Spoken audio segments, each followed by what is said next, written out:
Muito bem, muito boa noite. Cumprimentar o Sr. Presidente da Câmara Municipal, ilustres convidados, Srs. Deputados Municipais, público presente. Muito obrigado por terem vindo. Este é um evento dentro do âmbito das comemorações do 44º aniversário da Revolução de Abril, 25 de Abril, e decidimos organizá-lo na sequência daquilo que também tem sido o passado neste tipo de eventos. Convidamos, e agradeço terem aceito o meu convite, convidamos o Dr.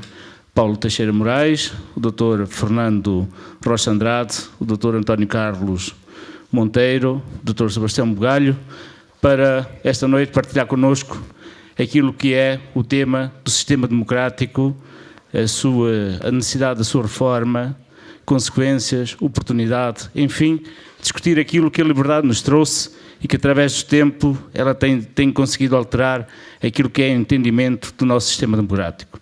Penso que todos nós vamos ganhar em ouvir o que eles têm para nos dizer, o que eles têm para partilhar connosco. Espero que o debate seja do agrado de todos vós e, mais uma vez, muito obrigado. Obrigado também ao Semedo, jornalista da região de Águeda, por ter aceito o convite para ser moderador desta pequena conversa, debate. Muito obrigado por esse gesto também. O microfone agora passa a ser vosso e uma boa conversa, debate, e até já.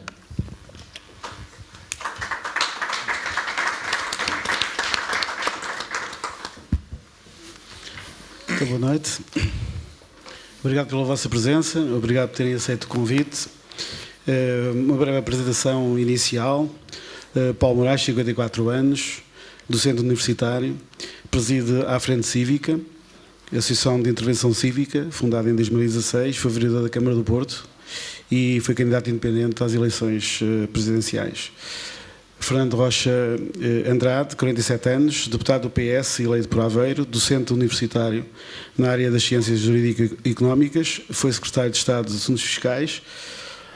António Carlos Monteiro, 49 anos, advogado, deputado do CDS-PP, docente universitário, foi secretário-geral do CDS e vereador. Sebastião Bugalho, licenciado em Ciências Políticas, 21 anos, jornalista político do jornal e Semanário Sol. Está correto? Não sou docente universitário. Só não é docente universitário. O tema que nos traz aqui terá a sua pertinência numa sociedade em rápida mutação, com alguns sinais de degradação do sistema democrático, com o crescendo dos movimentos extremistas, com elevadas taxas de abstenção nos atos eleitorais, com baixo índice de participação cívica, sobretudo dos jovens, partidos algo cristalizados numa lógica própria e não tanto no interesse comum, o afastamento crescente entre eleitores e eleitos, a promiscuidade entre os políticos e o mundo dos negócios, o crescendo de movimentos independentes, são sinais que me fazem levar à primeira questão. Impõe-se e é urgente esta reforma do sistema democrático. Podemos começar pelo Paulo Moraes, depois fazemos uma intervenção cada um e a discussão que se possa gerar à volta disto. Muito obrigado, muito boa noite a todos, obrigado pelo convite, cumprimentar o Sr. Presidente da Assembleia Municipal que me convidou, o Sr. Presidente da Câmara, os Srs. Vereadores, os Srs. Deputados, colegas, meus amigos. Eu acho que nós precisamos de uma reforma urgente e a reforma urgente, enfim, peço que me interrompa quando eu já estiver a falar demais, porque eu falaria sobre isto horas seguidas, passa por começar a haver um respeito pelo Estado de Direito Democrático. Portanto, dou apenas dois exemplos, enfim, para não usar muito tempo, mas o que é facto é que hoje em Portugal nem a Constituição é cumprida. Eu convidava-os a todos, quando tiverem tempo, a ler a Constituição, mas vou só dar apenas dois exemplos que têm exatamente a ver com isto. O primeiro tem a ver com o próprio sistema fiscal. O sistema fiscal, a Constituição é muito programática, diz no seu artigo 104, por exemplo, que define o tipo de impostos que existem, que são impostos sobre o rendimento, das empresas, rendimento das pessoas, sobre o património e sobre o consumo. E diz esse artigo, vou citar de cor, que a tributação de património deve ser, enfim, por forma a ser redistributiva, enfim, estou a citar de cor, exatamente, mas também não queria estar a ler, mas no fundo o princípio subjacente na Constituição à tributação sobre património é quem tem mais património deve pagar mais do que quem tem menos património. Acontece, porém, que em Portugal nada disto acontece. Quem tiver no meu prédio, que vive no Porto, um T3 ou um T4, no regime normal paga em mim, mas depois há outra pessoa que tem a casa em nome de uma empresa e já tem outro regime fiscal, e depois há outra pessoa qualquer que tenha o seu edifício, o seu prédio em nome de um fundo de investimento imobiliário e está isento de IMI e de IMT. Bom, eu estou a falar do meu próprio prédio. Eu moro no Porto, num prédio nas Antas, com 8 andares, em que as casas são todas semelhantes, mas o regime fiscal é completamente diferente. Porque há lá uns vizinhos meus que pagam IMI, há outros que têm as casas em nomes de fundos de investimento imobiliário e, de facto, eu quando entro no elevador e subo para o meu andar, que é o 7º, no fundo passo ali numa série de offshores, conforme o elevador vai subindo, porque, efetivamente, as várias casas estão em regimes fiscais diferentes. E se isto é verdade no meu prédio, é muito mais verdade se eu comparar uma família de classe média que tenha aqui um T2 ou um T3 em Águeda e paga IMI, e paga provavelmente muito mais IMI do que uma família que tenha simultaneamente uma casa na Quinta do Lago e outra na Quinta da Marinha. Portanto, estou a falar de casos concretos. O que quer dizer que não há um respeito pela Constituição, do seu ponto de vista fiscal, e nem sequer há um respeito pelo sistema de impostos que nós temos. Mas dou-lhes outro exemplo, ainda na área fiscal. Diz o mesmo artigo, 104, que os impostos sobre consumo devem onerar, é a expressão que lá está, particularmente os consumos de luxo. Ora, o que acontece é que, se eu ficar hospedado a algures num hotel de 4 ou 5 estrelas, pago o IVA a 6%, enquanto que uma família pobre paga a eletricidade a 23%. Portanto, não estou a perceber bem onde é que está aqui a oneração dos produtos de luxo. Aliás, mais, se eu ficar num hotel, tenho duas hipóteses.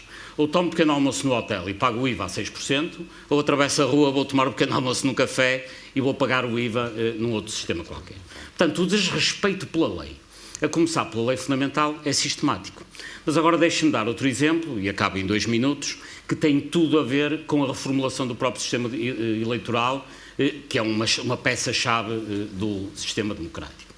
Diz a Constituição, em 2 dos seus artigos, que o sistema eleitoral em Portugal é proporcional. Há quem concorde, quem discorde, mas não estamos agora aqui a discutir isso. O sistema eleitoral é proporcional seguindo o método onde? Ora, num sistema eleitoral proporcional, acontece o seguinte. Um deputado, nas últimas eleições do CDS ou do PSD e do PS, foram eleitos com cerca de 19.000 a 20.000 votos. Um deputado do Bloco de Esquerda com 30.000 votos. Um deputado do PC com 20 e tal mil votos. E o deputado do PAN teve 75.000 votos. Ora, isto acontece porquê? Por diversíssimas razões, que poderemos já falar, mas a principal das quais tem a ver com o facto de que, da forma como são distribuídos os deputados pelos distritos, há muitos votos perdidos nos vários distritos. Ou seja, quem vote no Partido Comunista em Bragança pode andar há 20 anos a votar no Partido Comunista em Bragança, que o seu voto serve rigorosamente para nada. E sabem quantos são os votos em Portugal que não servem rigorosamente para eleger ninguém, que é soma, no fundo, todos os votos em todos os distritos, em partidos que não elegem nenhum deputado? São 500.000. Votam 5 milhões de pessoas. Fazem-se não sei quantas campanhas a fazer apelo ao voto. E 10% dos votos vão diretos para o lixo. Aliás, verdadeiramente, as pessoas ali, quando falam em urna, é urna no sentido que os votos morrem no momento em que entram na caixa de voto. Isto poder-se, obviamente, corrigir com facilidade, houvesse vontade política. Mas o que é facto é que hoje nós não temos um sistema eleitoral proporcional, o que, obviamente, seria muito importante que tal acontecesse, como, aliás, acontece, por exemplo, na região autónoma dos Açores, em que já há recuperação desses votos perdidos, e esses 500.000 votos que se perdem em todos os distritos, naturalmente, como são perdidos, se houvesse um círculo eleitoral nacional de compensação, quem iria ser mais beneficiado eram aqueles que foram mais prejudicados na primeira contagem. Aliás, é o que acontece nos Açores. Neste momento, nas eleições regionais dos Açores, isso já acontece. Porque é que não acontece isto em Portugal, continental e nas ilhas, nas eleições nacionais? Porque não há vontade de alterar a situação. Porquê? Porque os partidos mais votados, enfim, são beneficiados, elegem mais deputados com menos votos, estão encantados. E mesmo os partidos mais pequenos, como acontece com o Bloco e o PC, são prejudicados. Mas preferem ser prejudicados do que ter no Parlamento partidos mais pequenos que venham mordê-los nas canelas, peço desculpa da expressão. Ou seja, o PC e o Bloco preferem ser prejudicados do que ter no Parlamento partidos mais pequenos que teriam direito também à sua representação. Ou seja, são estas questões, para concluir, que são questões centrais, que é o respeito pelo sistema fiscal, respeito pelo sistema eleitoral, respeito pela Constituição, é aí, numa primeira instância, que temos que atuar de imediato. Vamos, pode dar sequência e até há bocado estava aí a abanar a cabeça em sinal de desacordo, mas... Tenho acordos e desacordos com o que acabou de ser dito. Queria só começar por recuar um bocadinho e dizer o seguinte: veja ali a reforma do sistema democrático, urgência, oportunidades e perigos. Eu queria chamar a atenção para os perigos antes das oportunidades. O sistema democrático é uma coisa muito frágil. É uma construção recente, é uma coisa muito frágil. No nosso país existe, alguns desde os anos 70, embora nós tenhamos a mania, já tínhamos eleições desde a Constituição de 22, e que é um sistema que tem que fazer muitos equilíbrios, um dos quais, fundamental, o equilíbrio entre duas pulsões que são: o sistema democrático dá voz à maioria, naquela definição mínima do Popper, é o sistema pelo qual a maioria de pessoas pode livrar-se de um governo sem derramamento de sangue, mas, por outro lado, não pode ser ditadura da maioria. Ou seja, não pode ser um sistema em que uma maioria da população impõe a sua vontade sem restrições a uma minoria da população. E para construir este complexo equilíbrio nós temos um conjunto de outros. Vou pegar aqui no que diz Paulo Moraes sobre o sistema eleitoral. O nosso sistema eleitoral é proporcional. É proporcional, mas combina essa proporcionalidade, como aliás o fazem todos os sistemas proporcionais deste mundo, com um conjunto de outras preocupações. O que mais, além da proporcionalidade, deve procurar um sistema eleitoral? Deve procurar representar o território. E deve procurar a governabilidade. Há sistemas que fazem isto de forma mais descarada. Por exemplo, dizendo partidos com menos de 3% ou partidos com menos de 5% não têm representação eleitoral. Chamada cláusula barreira, que a nossa Constituição, aliás, proíbe. Outros fazem uma cláusula barreira ainda maior, que é, nem sequer são proporcionais, têm eleições em círculos uninominais. Nós temos uma restrição à proporcionalidade, que é uma restrição que se baseia basicamente na divisão do país em círculos de apuramento. Um sistema é tanto maior proporcional quanto maiores são os círculos. Se nós tivéssemos um círculo de 230, tínhamos um sistema mais proporcional. Se nós tivéssemos um conjunto de círculos de 10, tínhamos um sistema menos proporcional. Nós temos um sistema que permite a entrada do PAN, tal como permitiu historicamente a entrada do Bloco, a entrada do PSN, ou a sobrevivência do CDS no seu momento mais crítico de votação, porque temos o Círculo de Lisboa e o Círculo de Porto, são muito grandes. É isso, é essa a válvula de escape para os partidos pequenos. Se tivéssemos um único círculo de apuramento nacional de 230 lugares, o que isso significaria é que só era possível uma maioria absoluta com mais de 50% dos votos, em termos práticos. Nós estamos habituados a que a maioria absoluta se atinge ali alguns entre os 42% e o 44% dos votos. Isto é um compromisso que o nosso sistema faz, como fazem a maior parte dos sistemas, em função da ideia de governabilidade. De que, sendo muito difícil um só partido ou coligação ter mais de 50%, são casos raríssimos, os sistemas europeus, a maior parte deles, têm governos de maioria com menos de 50% dos votos. No caso do Reino Unido, por vezes, com menos de 40% dos votos. Já existe um governo de maioria.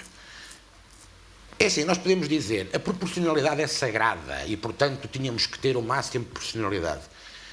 Eu acho que a democracia, como um sistema de equilíbrios que é um sistema em que um interesse, um valor, não deve sobrepor-se de espécie de rolo compressor. Ok, não posso fazer isto, claramente, tenho que estar quietinho. Uma gravata não foi boa ideia. Eu vou tentar mudar isto quando deixar de acabar de falar, mas não pode um princípio sobrepor-se repentinamente a todos os outros. E, portanto, eu acho que o equilíbrio que o nosso legislador constitucional em 76 encontrou foi um equilíbrio interessante, que no que toca à governabilidade, acho eu, é funcional. É um sistema que permite que haja governos de maioria, mas também tem permitido, sempre que os movimentos sociais têm dimensão significativa, que eles tenham acesso ao Parlamento. Isto é muito importante. O falecido Luís Nunes de Almeida, ex-antigo Presidente do Tribunal Constitucional, explicou-me um dia numa frase muito crua porque é que é absolutamente fundamental que os movimentos sociais tenham a expectativa, movimentos políticos, perdão, tenham a expectativa de poder ser representados no Parlamento. Porque se não tiverem, renunciam ao jogo democrático e a alternativa é o jogo da bomba. Ora, o nosso sistema equilibra de forma que eu acho interessante, e não creio que seja uma das questões que temos que transformar no nosso sistema, as duas dimensões.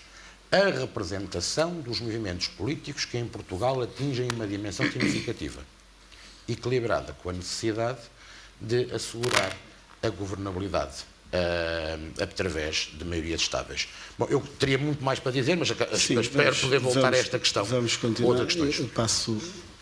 Eu iria, talvez, procurando sair um pouco já do tratar diretamente esta mesma questão, por começar, quando se fala nestas matérias, por usar um provérbio português que eu acho que é muito útil quando às vezes se pensa em fazer reformas e se faz um diagnóstico extremamente negativo sobre todas estas matérias. Antes de mais, obviamente, agradecer o convite para aqui estar hoje, quero ser o Presidente da Assembleia Municipal, quero ser o Presidente da Câmara, saudar os autarcas aqui presentes, os convidados, mas o provérbio português que eu queria citar era: casa onde não há pão, todos ralham e ninguém tem razão. E muitas vezes, quando se fala naquilo que é o divórcio entre os eleitos e os eleitores, quando se questiona a forma como funciona a nossa democracia, nós, quando fazemos essa análise, quando digo nós, estamos a falar dos cidadãos, procuramos distanciar-nos dos políticos que temos, porque a situação concreta das nossas vidas não é aquela que nós desejaríamos ou não é aquela que os políticos nos prometeram em campanha eleitoral. E esse divórcio, se quiser, entre eleitos e eleitores é consequência, obviamente, daquilo que são as condições da nossa vida concreta, muitas vezes da crise, ou das crises que fomos atravessando ao longo dos anos. E tem permitido fazer-se este discurso do nós e eles, quando é importante termos presente que numa democracia é a sociedade, são os cidadãos que escolhem os políticos e, evidentemente, que uma sociedade tem, a partir do momento em que escolhe os políticos, tem os políticos que merece. E quando olhamos para fenómenos que muitas vezes são criticados na comunicação social, desde o político corrupto que foi apanhado, cumpre pena e que a seguir naquela autarquia se candidata e é eleito, bom, acho que a sociedade só se pode queixar de si própria. Não aprendeu nada. Dizer-se que com isso há um problema na democracia e que o voto não deve contar, bom, acho que temos que ponderar quais são os limites para a democracia que nós entendemos que devem ser utilizados quando se escolhem os candidatos. Também me parece importante que, quando se fala no sistema político, ter em conta aquilo que é o sistema eleitoral é importante. Sabemos que o sistema eleitoral tem influência também no sistema de partidos. O Maurício do VRG explicou que os diferentes sistemas eleitorais levam necessariamente a diferentes sistemas de partidos e a diferente número de partidos que são concorrentes a essas mesmas eleições. E a verdade é que o nosso sistema, sendo essencialmente um sistema proporcional, tem, na realidade, permitido que tudo já tenha sucedido no âmbito deste mesmo sistema. Nós já tivemos governos de minoria, aliás, começamos a ter governos de iniciativa presidencial, governos de minoria, governos de coligação, governos de um só partido com maioria absoluta, governos de um só partido sem maioria absoluta. Portanto, o sistema tem revelado, apesar de tudo, uma elevada adaptabilidade àquilo que são, em cada momento, a vontade expressa do povo português. E eu acho que aí é importante também termos presente que, numa democracia, apesar de tudo, é bom que o sistema consiga corresponder àquilo que é a vontade do povo português. Depois, quando olhamos para aquilo que é o nosso sistema partidário, e apesar de ser um sistema multipartidário, o nosso sistema eleitoral e político tem permitido o surgimento de novos partidos, a manutenção dos partidos fundadores e tem válvulas de escape no sistema que têm levado a que, por exemplo, em Portugal, não exista um extremismo de direita como acontece noutros países europeus e que tem, obviamente, consequências no próprio funcionamento do sistema democrático. É evidente que, logo à partida, o nosso sistema está enviesado à esquerda e portanto, não há uma proibição de radicalismos e de extremismos à esquerda, mas o próprio sistema tem levado à moderação, como, aliás, acabamos por ver nestes últimos anos, desses extremismos de esquerda, e, portanto, desculpem fazer ironia, mas em relação ao PCP e ao Bloco de Esquerda, quem os viu e quem os vê, porque a partir do momento em que aceitaram, em termos parlamentares, apoiar um governo do Partido Socialista, tem introduzido uma moderação na expressão do voto na Assembleia, que obviamente na rua, em termos vocais, continuam a ter esse radicalismo, mas naquilo que é importante, que é o voto na Assembleia, essa moderação está lá. E o facto de termos um sistema que tem permitido que, apesar de tudo, as coisas funcionem assim, é benéfico. Olhem para o que tem sucedido na Grã-Bretanha, apesar de ser uma das mais antigas democracias com o Brexit, o que tem sucedido em França, com a Frente Nacional, o que tem sucedido na Hungria, o que tem sucedido na Polónia, o que sucede em Itália com o Movimento 5 Estrelas e com esse populismo, a que não devemos estranhar também que haja populismos de direita. E, portanto, eu acho que é muito... Quando analisamos alguma questão, convém vermos não apenas os contras, mas também os prós. E eu falei, obviamente, aqui dos prós, e quando se fala daquilo que é a reforma deste sistema, é bom ter presente que, historicamente, o partido ou se quiser, os dois partidos que mais penalizados são na tradução daquilo que é a percentagem de votos que têm para os mandatos, são o CDS e o Bloco de Esquerda. Dentro dos que estão representados na Assembleia da República. O PCP, como tem votos concentrados essencialmente a Sul, acaba por ser beneficiado, e o PSD e o Partido Socialista, como dois maiores partidos do sistema, tradicionalmente o método tende a favorecer esses mesmos partidos. E naquilo que foram as hipóteses de reforma do sistema que têm vindo a ser discutidas ao longo dos anos, essencialmente com a questão, com o pretexto, se quiserem, da representatividade, da proximidade entre o eleito e o eleitor, aquilo que se tem procurado defender é a fragmentação dos círculos eleitorais e a diminuição dos círculos eleitorais. O PSD é que defendeu historicamente. E o modelo defendido pelo Dr. António Costa, penso que há 20 anos atrás, há 20 anos atrás, também, e que aliás chegou a ser feito, foram feitos vários estudos, que foram depois sendo ajustados nesse estudo para tentar ver se não perturbava muito. Mas o estudo original depois teve correções, mas o estudo original levava à diminuição da dimensão dos círculos, e a diminuição dos círculos significa tendencialmente tornar o sistema maioritário. Porque na prática, se olharmos para um distrito como Porto Alegre, que é um distrito interior, o distrito mais desertificado do país, e que nesta altura provavelmente nem direito a eleger 2 deputados teria, só como há um mínimo de deputados para eleger os 2 deputados de Porto Alegre, são, obviamente, logo à partida nós todos sabemos quem são os deputados. Um é do PS, o outro é do PSD, um é do PSD, o outro é do PS. Porque havendo apenas 2 deputados, não há disputa com mais partidos naquele círculo. E, portanto, quando se pensa em mexer no sistema eleitoral, é importante ter presente que essa representatividade que o sistema português, apesar de tudo, tem, e que permite que não haja margem, não haja movimentos com dimensão significativa, que fiquem à margem do sistema político, que fiquem à margem da representação, é importante que não se, quando se quiser fazer uma reforma, ou ponderando essa mesma reforma, que se tenha o cuidado suficiente para evitar que, com pretextos de melhoria do sistema, não acabemos por piorar, assemelhando àquilo que são realidades que depois, desculpem só, estou mesmo a terminar, não quero monopolizar, mas vamos ver, por exemplo, dois vícios que já é possível detectar. A Alemanha introduziu e tem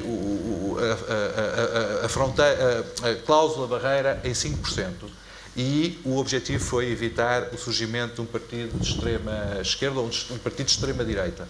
O que é um facto é que essa cláusula já foi ultrapassada e neste momento tem um partido com extrema direita com imensa força. Na Grécia, quando se tornou difícil formar as maiorias alternativas entre o PASOK e a Nova Democracia, resolveram introduzir um prémio para o partido que vencesse as eleições. Quem acabou a governar a Grécia foi o Syriza. E, portanto, quando se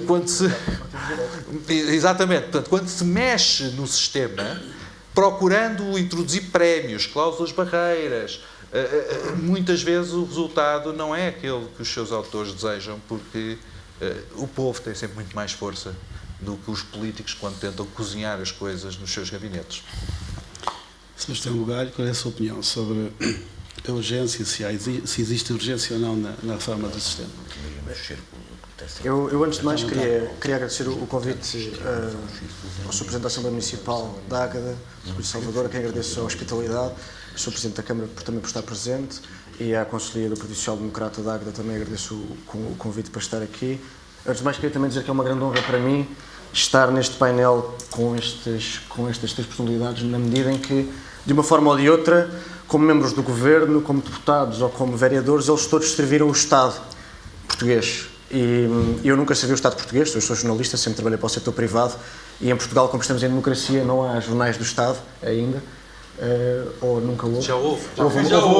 Houve uma agência de notícias do Estado. Os jornais. Já foram todos os jornais, já foram. Até a televisão. E no sentido em que estamos num período mais saudável da democracia, graças a Deus que o Estado já não detém a imprensa. Portanto, eu nunca trabalhei para o Estado, mas queria referir isso, que para mim é uma honra estar para dar um painel com 3 pessoas que servem ou serviram o Estado português. E para responder à sua pergunta, e sendo muito direto, eu quando fui convidado para falar sobre este tema da reforma do sistema democrático, achei particularmente pertinente o facto de ser numa sessão evocativa, ou relacionada com uma sessão evocativa do 25 de Abril, e não é por acaso que estão ali os 2 cravos. E eu, antes de responder à pergunta de que reforma queremos, ou porque é que queremos uma reforma, eu acho que é importante nós percebermos, e isto já foi de certa forma aludido por este painel, que tipo de país somos, para entender que tipo de reforma precisamos e queremos. E eu acho que o 25 de Abril é um momento histórico que mostra muito bem que tipo de país somos e que nos pode ajudar a perceber que tipo de reforma precisamos. E eu vou explicar porquê, antes de responder à sua pergunta, porque é que eu acho isto. É que o 25 de Abril, de certa forma, e não querendo usar uma expressão que hoje em dia está muito politizada, espero que o Dr. Rocha Andrade não se zangue comigo, mas o 25 de Abril, de certa forma, foi aquilo que nós nos jornais chamamos a edição 0. Foi o nosso, nós fizemos um fresh start, tivemos um dia 1. E isso faz com que o 25 de Abril, além de uma revolução democrática, que evidentemente que foi, uma revolução militar, seja, no fundo, a nossa primeira reforma estrutural republicana. Nesta República, da Terceira República. É a nossa primeira reforma estrutural, folgo em ver que está a concordar, e é uma reforma estrutural que, de facto, reformou a estrutura toda O sistema todo proporcionou o facto de haver uma nova Constituição. E é por aí que eu quero explicar porque é que eu acho que o 25 de Abril e estes dois cravos que estão aqui são particularmente simbólicos do tipo de país que somos e do tipo de reforma que precisamos.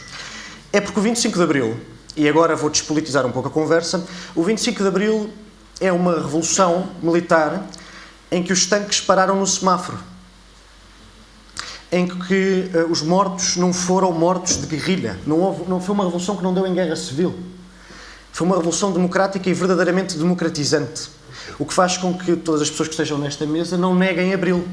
É por isso que todos os partidos que estão no Parlamento são partidos, de certo modo, uns mais de novembro, outros mais de abril, mas são todos... Ou de março.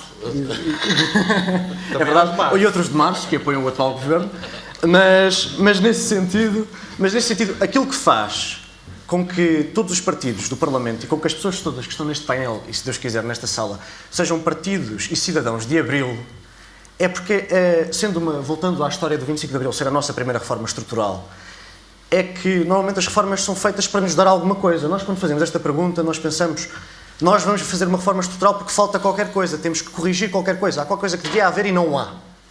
E o 25 de Abril foi feito para dar uma coisa, a liberdade. E a liberdade é um valor universal, é uma virtude universal. E é isso que faz com que ninguém a negue naquele Parlamento ou neste painel.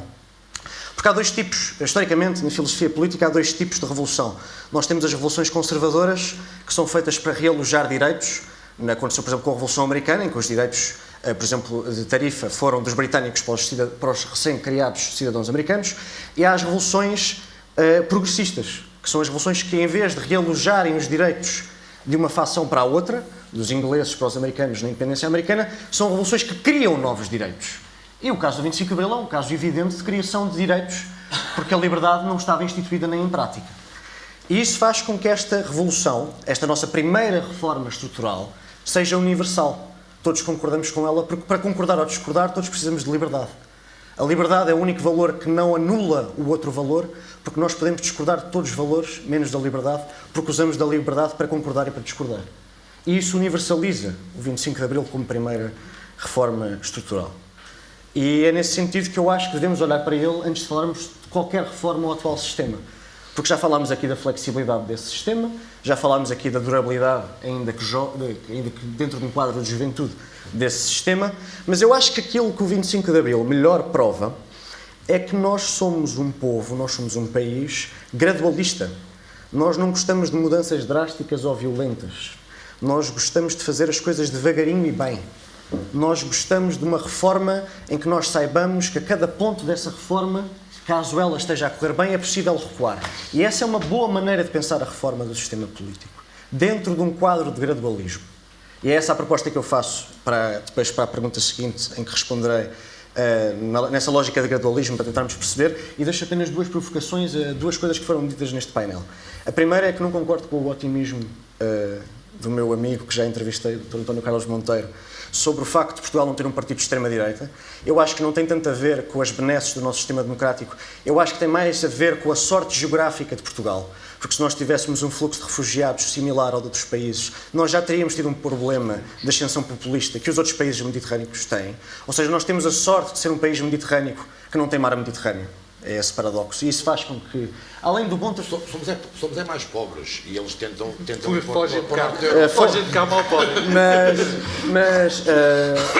Portanto, deixo esta provocação e depois queria também deixar uma provocação ao Sr. Rocha Andrade, num sentido. Ele disse que o facto do nosso sistema ser particularmente flexível no sentido em que acolhe as várias tendências que podem surgir em determinada conjuntura, isso faz com que os partidos não desistam do jogo democrático e não se convertam à bomba.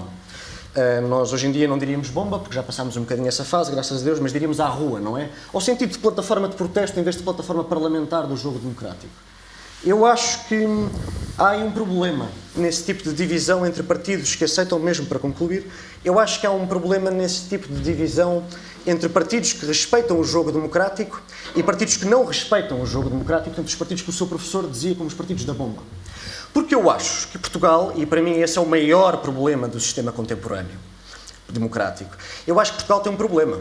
É que, ao contrário do que o seu professor lhe disse, e com a sua concordância, com todo o respeito, é que Portugal não está dividido, infelizmente, entre partidos que respeitam o jogo democrático e partidos que não respeitam o jogo democrático e preferem a tática da bomba. O problema é que os partidos da tática da bomba estão dentro do Parlamento.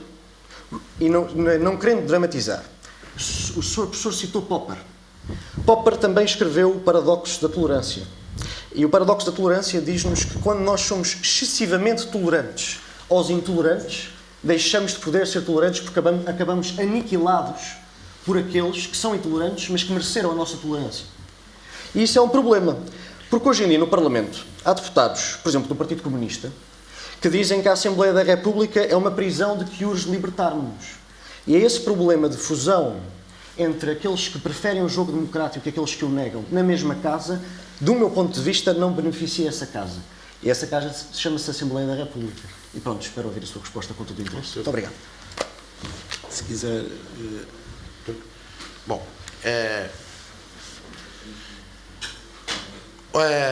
um dos riscos de falar em reformas da democracia num período como esta década é o seguinte: as reformas nas democracias que se têm feito, as evoluções que se têm feito na última década não são ótimas. Ou seja, estamos a uma série de países que identificamos como a Polónia, a Hungria, a Rússia, se a compararmos com um aspecto de esperança que terá havido há 20 anos sobre a evolução da Rússia, a Turquia, parecem estar a evoluir no sentido de democracias menos liberais. O que é visto como otimismo, como pessimismo em sentido de crise. Eu, portanto, sou muito mais pessimista, porque digo que temos que ter perspectiva histórica. A prosperidade, eu vou te dizer pouco isto, a prosperidade é a coisa que mais facilita a democracia. Quando falta a prosperidade, de repente a democracia que está em crise. Eu acho que não é a democracia, é a economia. Mas as pessoas tendem a queixar-se da democracia, que não faz, aparentemente, não distribui os mesmos frutos do que tive. E, quando comparo esta crise com a outra recessão, a recessão que varreu a República Alemã e substituiu pelo nazismo, que varreu a democracia italiana e substituiu pelo Mussolini, que não varreu propriamente democracias em Portugal e Espanha porque não havia, mas chamar à Primeira República democracia é de facto esticar um bocadinho a noção de democracia, mas substituiu algo que parecia uma democracia com algo que nem sequer se assumia como democracia, e eu digo, bom, desta está a correr melhor. Ou seja, a crise das democracias desta década é, apesar de tudo, uma crise muito menos grave do que a crise das democracias dos anos 30.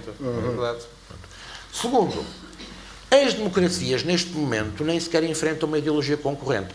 O Sebastião, eu acho que, corretamente sendo o mais novo, está com um discurso que verdadeiramente fazia algum sentido em 1975, 76. Quanto ao PCP. O PCP, verdadeiramente, é um partido que não é totalmente integrado no sistema, no que toca ao sistema económico, ou à inserção atlântica ou defesa de Portugal. Mas no que toca à democracia pluralista, é um partido perfeitamente integrado. Mais, em momentos de resvalanço, foi até um dos partidos que, talvez pelo facto de muitos dos seus dirigentes terem passado muito tempo na prisão, revela um apego muito particular a aspectos do Estado de Direito que, por vezes, os outros partidos, cujos dirigentes passaram menos tempo na prisão, na sua maioria, às vezes sentem menos na pele. Portanto, eu não tenho nenhum receio. Assim, há uma enorme diferença entre a rua e a bomba. A rua, numa democracia, é também uma forma de expressão de opinião, desde que a rua não inclua violência. Portanto, a minha separação não é entre o Parlamento e a rua, é entre a discussão e entre a paz e a violência. Portanto, mas há uma subscrição de governos violentos. Larga. Os governos têm que exercer uma violência que supostamente está confinada em regras. Tem lá um monopólio da violência, como diz. Mas que é diferente de usar a violência para decidir quem tem o monopólio da violência. Essa é que é aquilo que a democracia posterga. Não é só que se usa a violência para saber quem usa a violência, mas também dá uma garantia, que eu acho uma garantia porreira, como pessoa que de vez em quando tem cargos políticos, que é esta. Eu tenho mais ou menos a sensação de que do meu mandato podem decorrer elogios, críticas, muita chatice, mas felizmente tenho pouco receio que cheguem à minha casa com uma carrinha, me metam na carrinha e me vão fuzilar para um canto qualquer. Ou num táxi, como acontecia na Primeira República. Não, a carrinha também da Primeira República, aquela carrinha da GNR. Carrinha da GNR. E, portanto, isto é muito importante também, uma pessoa ter essa sensação de que pode ter intervenção e não é confrontado com a violência como aconteceu, como era a prática do Estado Novo, como aconteceu ocasionalmente na Primeira República. E por isso, acho que nesse aspecto todos estão integrados e que nesse aspecto qualquer crise em que falemos da democracia neste momento é uma crise muitíssimo menos grave. Até porque, com isto termino, há 80 anos, jovem que fosse vanguardista, ou era marxista, leninista, ou era fascista. Alguém escreveu, nunca lembro quem, que o século XX foi o século em que as vanguardas se enganaram. A democracia nos anos 30 era assim, havia-se como uma coisa decrépita e o futuro estava no modernismo fascista ou na revolução proletária. Hoje em dia, mesmo os países que estão a evoluir para formas não democráticas não o fazem com uma ideologia alternativa. Eles não pretendem apresentar-se como não democráticos. Pelo contrário, continuam a tentar convencer toda a gente de que são democráticos. Mas atenção, Mussolini também se apresentava como uma forma mais perfeita. Não é verdade. Não, o Mussolini rejeitava o liberalismo e a democracia como decadentes. Ele era mais perfeito que a democracia porque dispensava a democracia. Tal como o Salazar nos anos 30, tal como Hitler, tal como todos os dirigentes soviéticos recusavam a democracia ou como caduca ou como burguesa, consoante a orientação. E hoje em dia isso não acontece. Esta é outra coisa que está a correr melhor. É que nós falamos dos defeitos da democracia, mas em lado nenhum do Ocidente existe ninguém a falar de qualquer outro sistema que fosse preferível à democracia. Essa é outra coisa que me sossega um bocadinho. Só permitido também, até para responder à provocação do Sebastião, eu acho que às vezes nós temos que olhar um pouco para os nossos pensadores, enfim, e muita coisa já foi escrita sobre a análise da política e sobre ciência política. Desde Marx, que procurava explicar a história como sendo a luta de classes e tudo aquilo que era o avanço da história resultaria da luta de classes. Mas em termos de fenómeno político, há um pensador muito interessante que é siciliano, que era, aliás, já tem 2 séculos, e que se chama Vilfredo Pareto, e que formulou aquilo que é chamada a teoria das elites, que em qualquer sistema político há uma minoria que governa para uma maioria. E essa maioria aceita ser governada por essa minoria de acordo com uma determinada fórmula política, ou seja, uma determinada justificação que essa maioria aceita como sendo aquela que justifica o exercício de poder e por isso se submete a essa mesma minoria. E aquilo que faz avançar a história não é a luta de classes, segundo Vilfredo Pareto, é que a história é um cemitério de aristocracias, ou seja, sempre que a maioria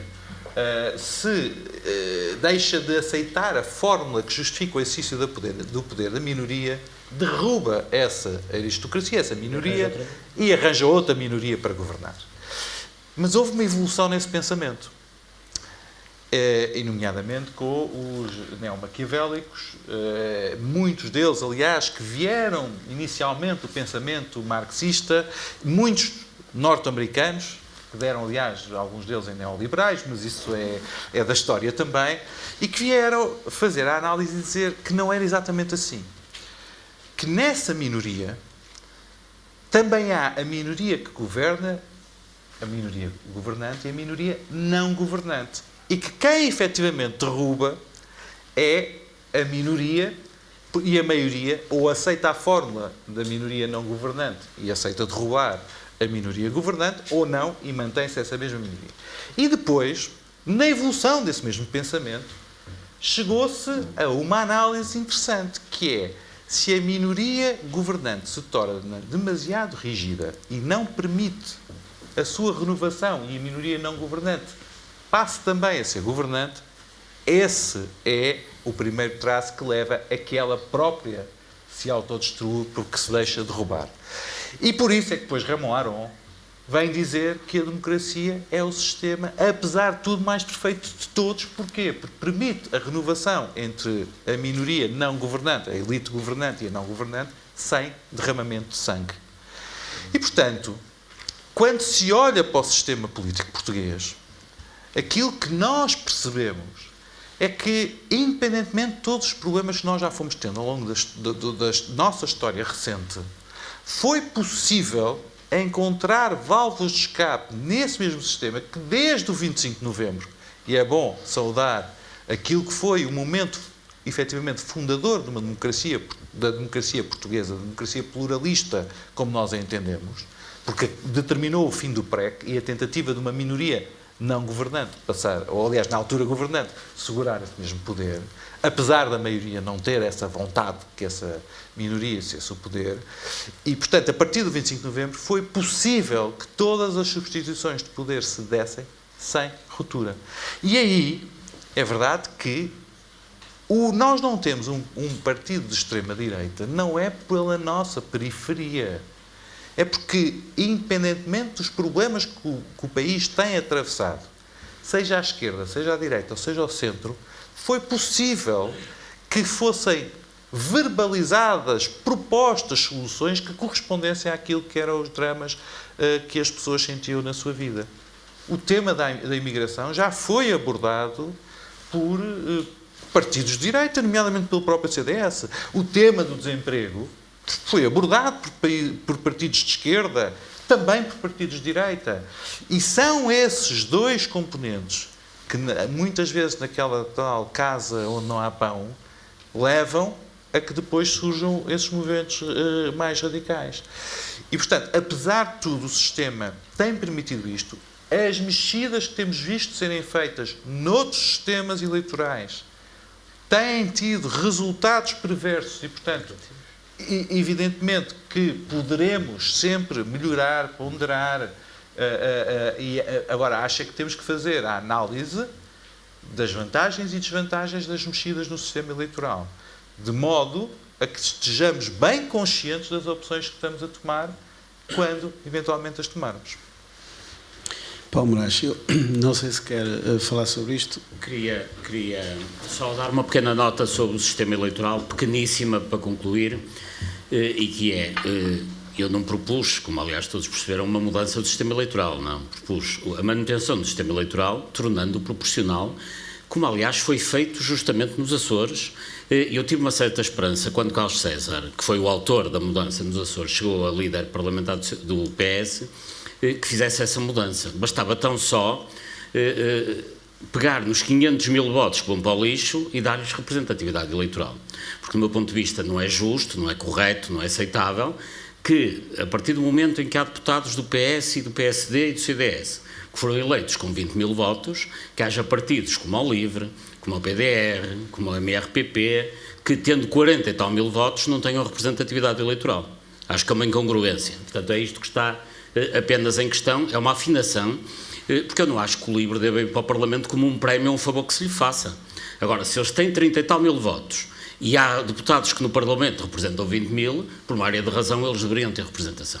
E isto foi nos Açores resolvido de uma forma muito simples, que é, estes restos se vão para um círculo regional e depois, nesse círculo regional, distribuem-se os restos. É por isso que o PDR, o Partido Trabalhista, etc., tem representação na Assembleia Regional dos Açores e é por isso que não tem cá.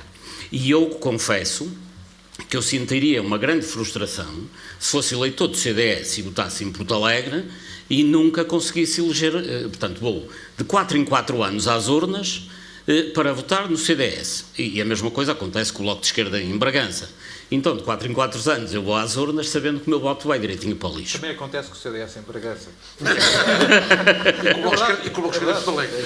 Temos cerca de 15, 16, 17% e mesmo Mas- assim não conseguimos eleger deputado e esses votos vão todos para o lixo. Mas só para fechar esta questão, eu gostava de dar esta nota. Agora, eu estive aqui a ouvir os colegas de painel e estava encantado a ouvi-los e a gostar do debate, mas penso que se esqueceram de uma coisa, é que este debate é sobre Portugal. E tudo o que disseram, se eu estivesse a debater isto na Dinamarca, concordaria a 100% com tudo o que disseram.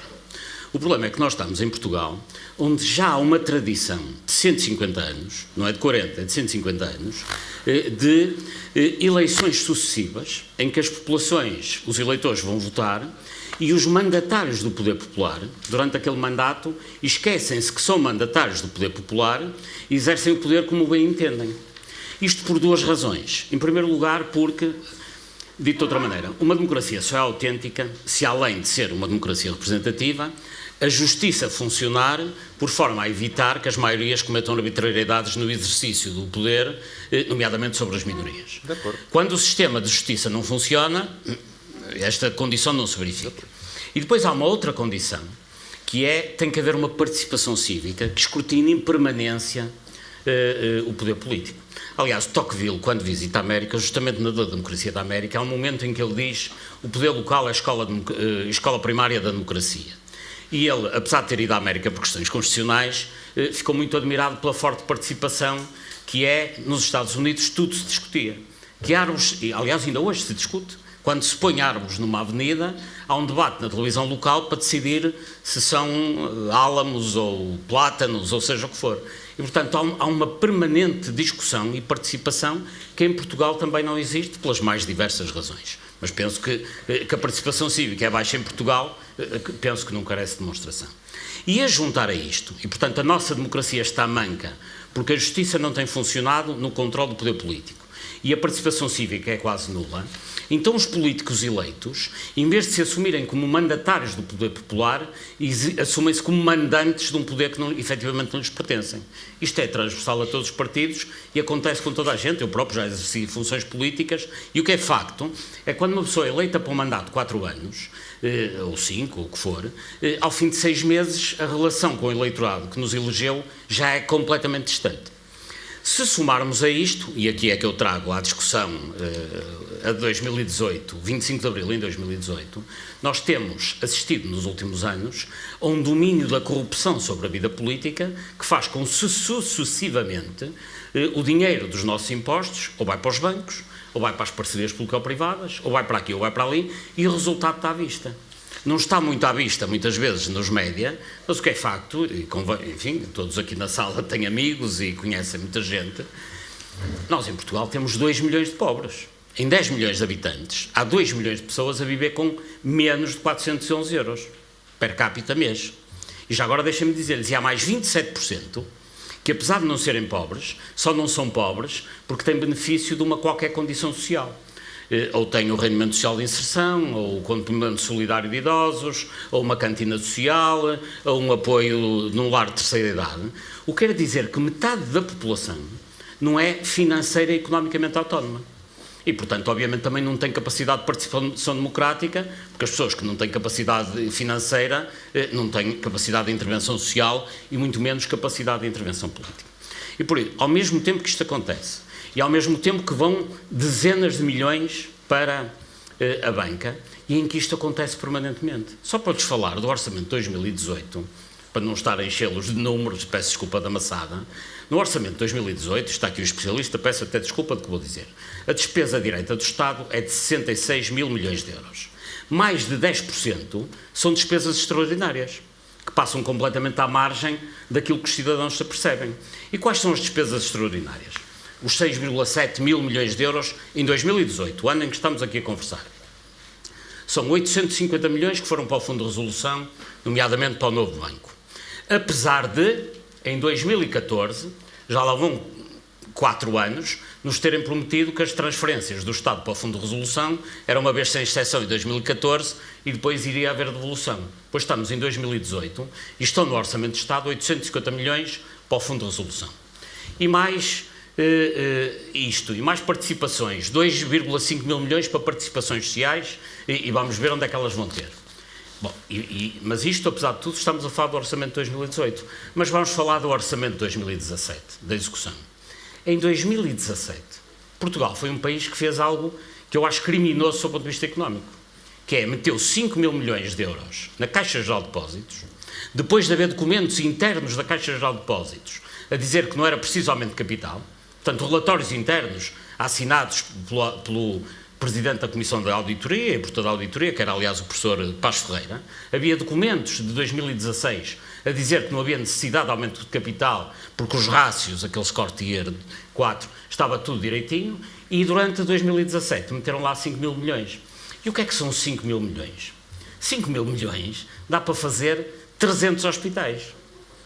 É disto que estamos a falar. 5 mil milhões é toda a coleta de IRC de todo o ano de 2017.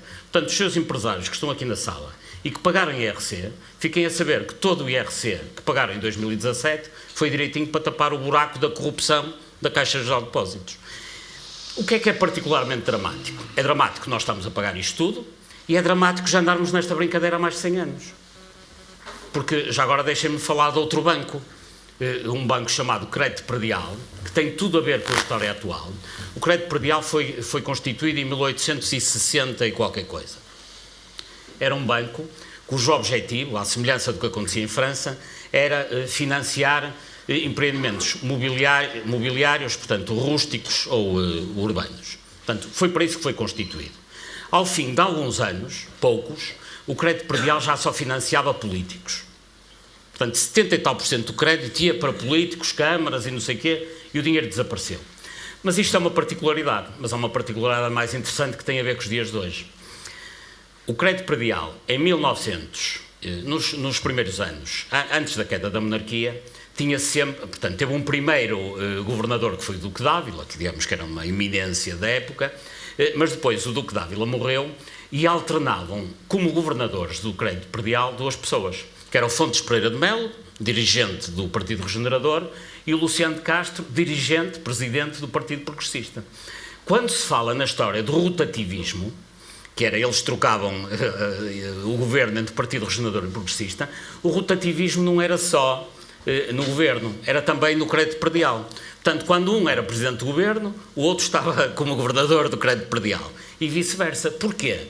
Porque o tipo de maior, desculpem a expressão, a pessoa de maior confiança do presidente do Partido Regenerador, Fontes Pereira de Melo, era o presidente do Partido Progressista.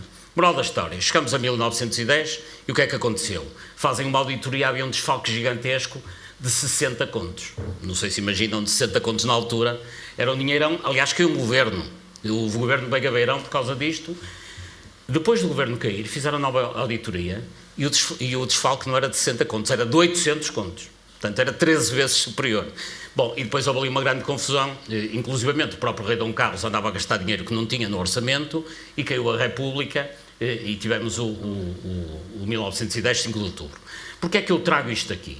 É porque nós andamos sistematicamente nisto em Portugal, que é eleições, partidos que são eleitos, têm representatividade parlamentar, elegem governos e esquecem-se do mandato, de quem é o detentor do mandato que tem, metem-se em casos de corrupção e depois estão em bancos e depois estão em empresas, etc. Há toda esta promiscuidade e o regime cai. E o que é que acontece hoje?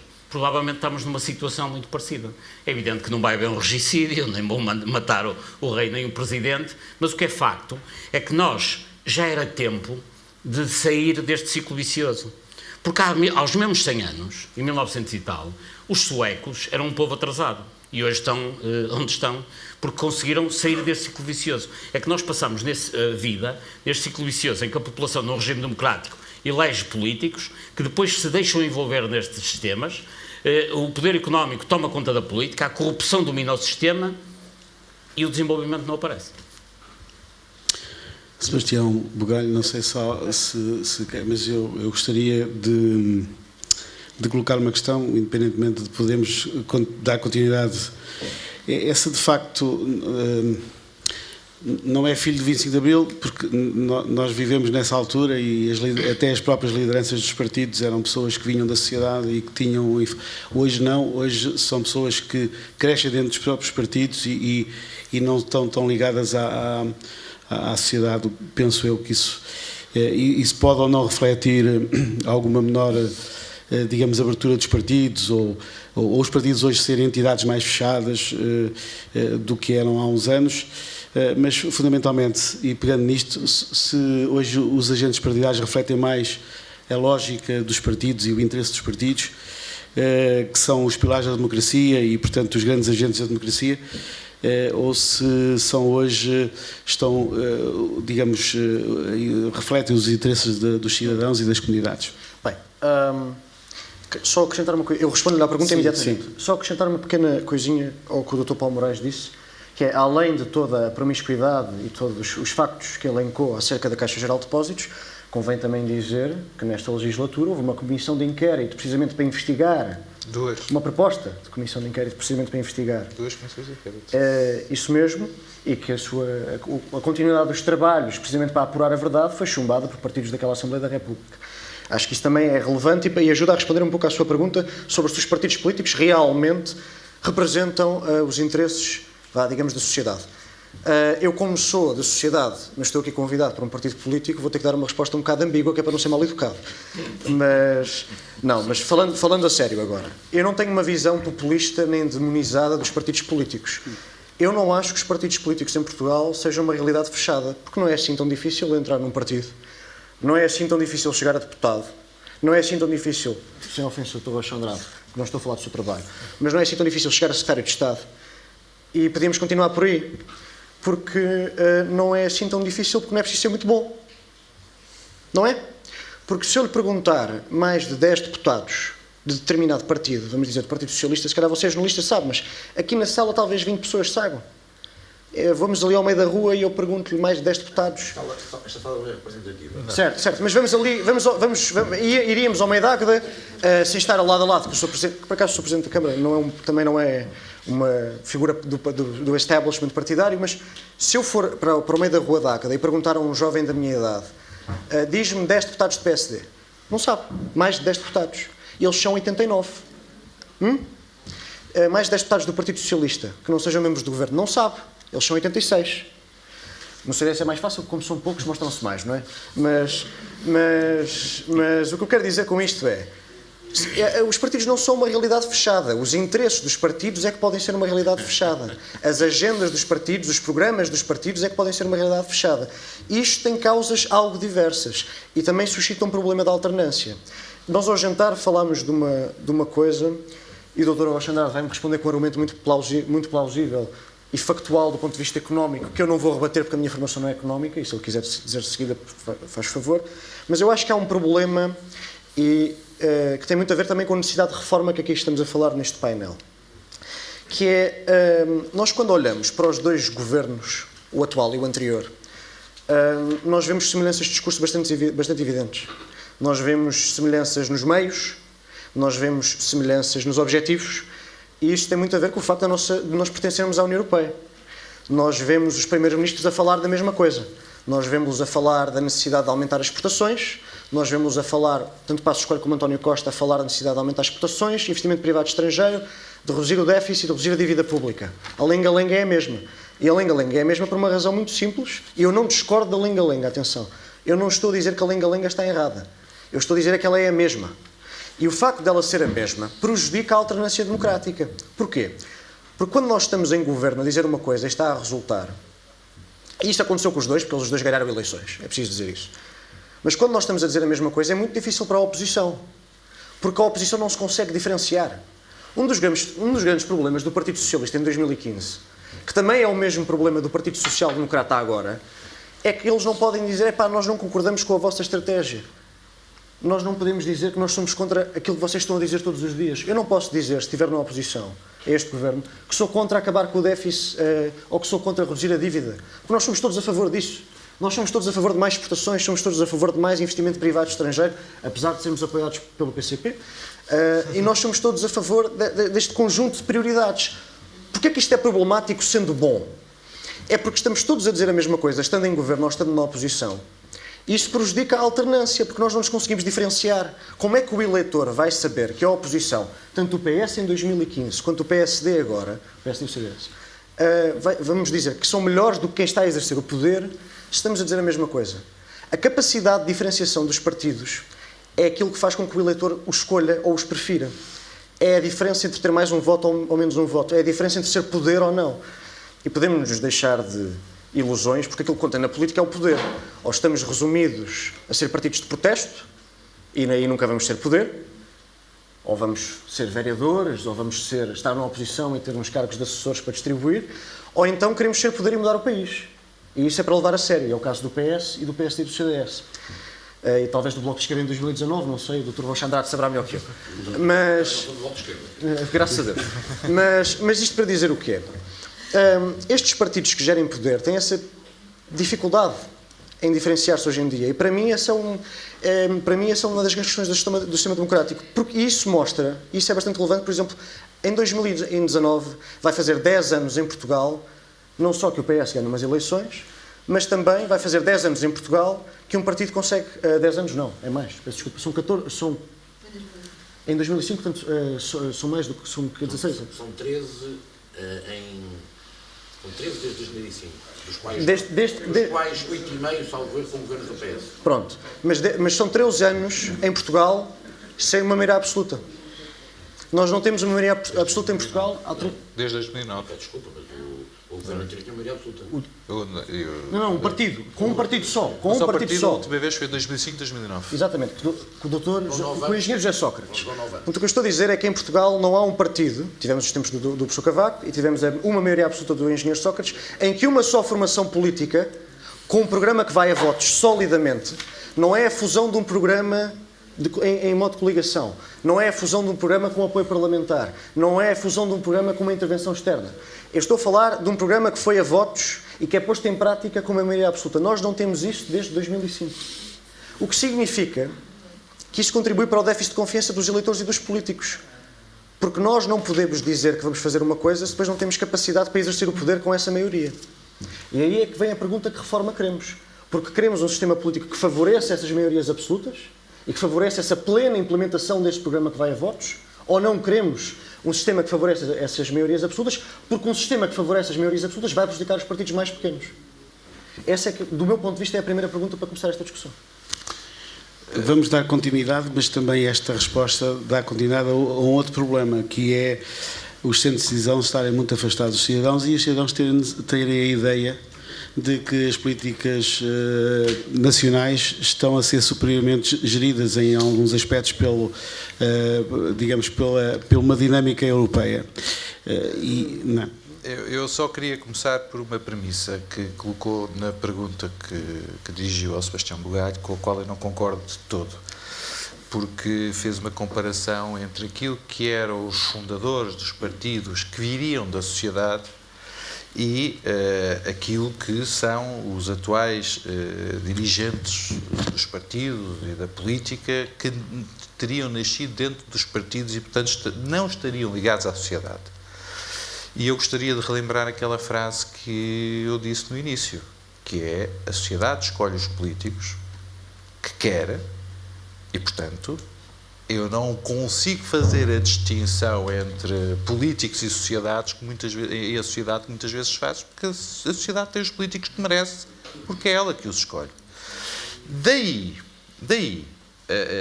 e falei um pouco sobre as vantagens do nosso sistema político, do nosso sistema eleitoral e a influência que tem no sistema dos partidos. Daí a fingir que está tudo bem vai uma grande distância. Atenção, eu disse que estava a falar dos prós, das vantagens que, apesar de tudo, temos comparativamente com aquilo que são os sistemas políticos de outros países que estarão a passar momentos bastante complicados do ponto de vista das liberdades que nós consideramos fundamentais. Agora, há problemas? Há problemas sérios. Há problemas no funcionamento do sistema? Há problemas de caciquismo, quer nas autarquias, quer nos partidos. Há problemas de caciquismo. Há problemas de corrupção? Haverá alguns casos, sim senhor, e graças a Deus que hoje em dia são detectados, porque se calhar há 10, 15, 20, 30 anos atrás, eles sucediam na mesma, mas ninguém se apercebia que eles estavam a suceder. E, aliás, basta ver, nomeadamente, quando se fala nas questões relativas à Caixa Geral de Depósitos, dos anos que têm, muitos dos problemas que agora se vêm a descobrir. Há problemas com o financiamento dos partidos? Pois há. Há problemas complicados quando temos, numa democracia, partidos que passam por dificuldades em termos de financiamento e ninguém tem a coragem de, com abertura, discutir aquilo que se deve considerar como sendo fundamental para o funcionamento da democracia e aquilo que são despesas absolutamente desvairadas dos partidos que acham que é despejando propaganda em cima dos cidadãos que vão conseguir ter mais votos e que entram numa espiral de despesismo que leva à própria ruína e dependência dos partidos relativamente ao poder económico. Isso é um problema grave. São problemas graves. Há problemas relativamente aos políticos? Sim, senhora. Quando se discute aquilo que é o vencimento dos políticos, aquilo que são as ajudas de custos e deslocação dos políticos e os próprios partidos e os próprios políticos, incluindo, admito nós os dois, têm a dificuldade de dizer especificamente às pessoas do que é que se está a falar e comparar realidades e percebermos aquilo que é aceitável para uma sociedade, muitas vezes uma sociedade em que temos muitas pessoas que passam sérias dificuldades e compreenderem o que é necessário suportar do sistema político, é óbvio que estes são problemas que estão por resolver. Tenho dúvidas que a questão fundamental seja o sistema eleitoral, sendo certo que um dos partidos mais prejudicados do ponto de vista de representatividade é o CDS, tal como o Bloco, como há pouco eu referi. O problema é que as mexidas no sistema eleitoral não podem levar a que voltemos a ter um sistema eleitoral como aquele que sucedeu no tempo da monarquia, em que se permitiu que o caciquismo, nomeadamente local, capturasse definitivamente o sistema eleitoral e em que, na realidade, se sabia à partida que não havia um sistema aberto e que impedia a renovação ou até o surgimento de alternativas. Aliás, o próprio surgimento do Partido Republicano durante a monarquia foi um sinal de decomposição do bipartidarismo da monarquia. E esse surgimento de um terceiro partido em ruptura com o sistema, que conseguiu ser travado durante uns tempos, porque num sistema eleitoral maioritário, como aquele que sucedia no tempo da monarquia, só permitia que a eleição de um ou outro partido, em relação ao atual sistema português, apesar de tudo, nós temos válvulas de escape que permitem que o facto de não haver maioria de um só partido, a tensão e a competição entre os diferentes partidos tem permitido que, apesar de tudo, haja não apenas alguma alternância, mas também alguma alternativa. Também alguma alternativa. Atenção, é óbvio que quando funcionamos no âmbito da União Europeia, quando muitas das decisões fundamentais em relação ao país são tomadas num espaço geograficamente mais distante, eu há pouco ouvi citar aqui Tocqueville. E Tocqueville, quando fala dos Estados Unidos, chama a atenção para a importância das decisões locais, mas também é possível, quer em Tocqueville, que depois de se olharmos para o Maurice Duverger, quando analisa os partidos, perceber o divórcio dos americanos em relação às eleições federais. E, aliás, vejam a taxa de abstenção dos americanos em relação às eleições federais, a taxa de abstenção que não ocorre em relação às eleições locais. Porque aí a participação é mais intensa.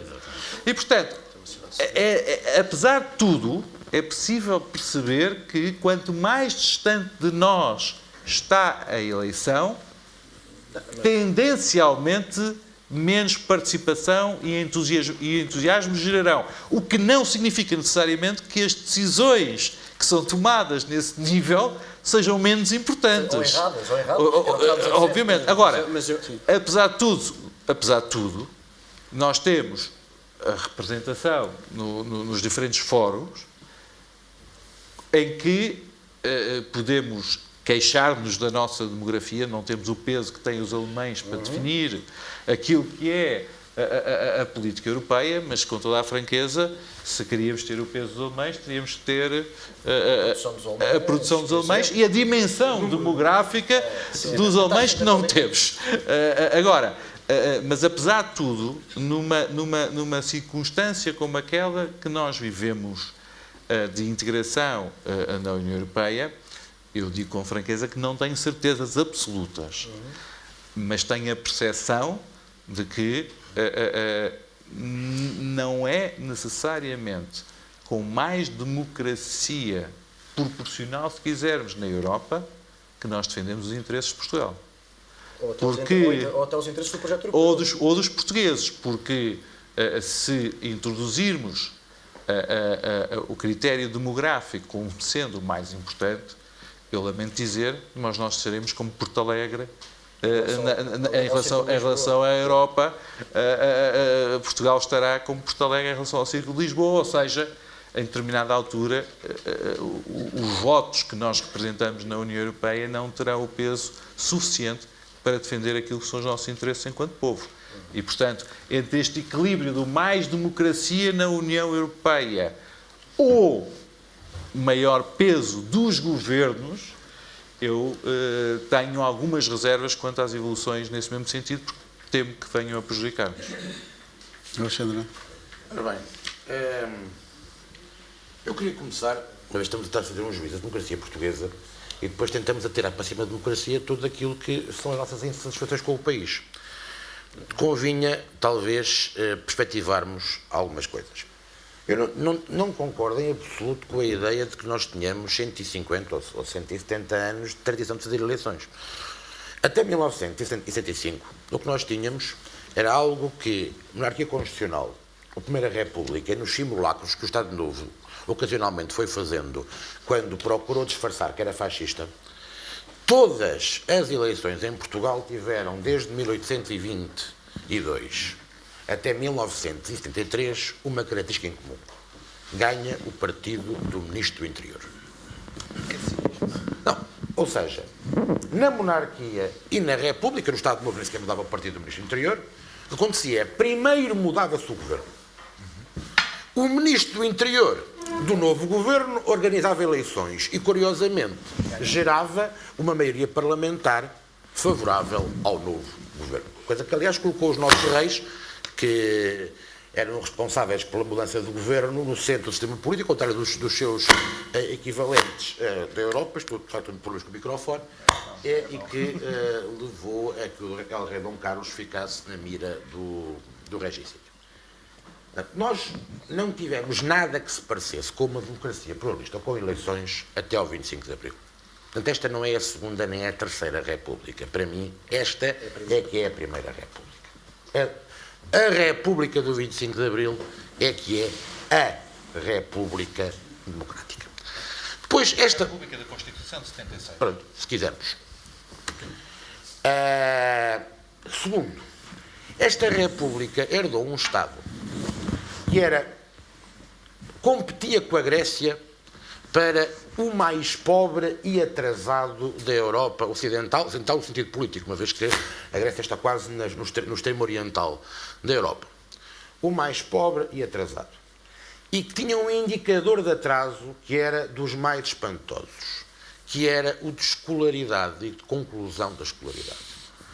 Na minha geração, que é talvez a geração que nasce com o 25 de Abril, ainda menos de um terço das pessoas da minha geração concluíram o ensino secundário. Não há nenhum país europeu, nem a oeste nem a leste da cortina de ferro, em que esse número, para a mesma geração, seja menos de 70%. Para termos números comparáveis, temos que ir à Bolívia, ao Peru ou à Turquia. Nós, em termos de instrução, não somos um país europeu. Naquela altura. Temos feito uma enorme recuperação. Mas não éramos um país europeu. Somos talvez o único país do mundo que durante o século XX baixou a escolaridade obrigatória, na qual talvez um pouco liricamente a Primeira República tinha colocado em 6 anos e que o Estado Novo passou de novo para 4 anos. Isto, se calhar, a ausência absoluta de tradição democrática e a ausência e grau de instrução determina muito daquilo que estava um bocado a dizer sobre a falta de participação cívica. A participação cívica e política é também uma função, 1, da aprendizagem, 2, da instrução. A participação política dos americanos, hoje em dia, também decorre de mais de 200 anos de prática, tal como dos britânicos, tal como dos escandinavos. Nós temos poucas dezenas de anos de prática e a população menos instruída da Europa. O que coloca as nossas instituições perante muitas fragilidades. Eu, há bocado, estava aqui a dizer uma coisa muito engraçada, que é: as sociedades têm os políticos que merecem, não tanto que merecem como os que escolhem. Os políticos, ninguém nasce político na democracia. Alguns passam pela política, alguns passam e vão sobrevivendo, alguns passam, fartam-se e vão-se embora, alguns passam e não sobrevivem, são excluídos pelo sistema. Verdadeiramente, uma democracia é preciso ter aceitação para sobreviver. Um tipo que defenda posições frontalmente contrárias àquilo que é o sentimento do seu eleitorado, o partido encarrega-se de o fazer desaparecer pela porta dos fundos, substituído por um outro mais conforme àquilo que sejam as preferências do seu eleitorado. Portanto, os eleitorados determinam os partidos neste sentido, no sentido em que o pessoal político é aquele que sobrevive a este jogo. Quando é fácil e difícil, a questão do fácil e difícil são sempre 230. E, portanto, o fácil e o difícil não é a questão é qual é o jogo. Que jogo é que se está a jogar? E eu queria chegar aqui a propósito das PPPs, porque agora a PPP é uma palavra maldita. Portanto, verdadeiramente, a PPP está para a democracia portuguesa como o toucinho está para o Alcorão. Ora bem, como é que apareceram as PPPs em Portugal? Apareceram no tempo do governo do Engenheiro Guterres, que tinha a seguinte circunstância. 1.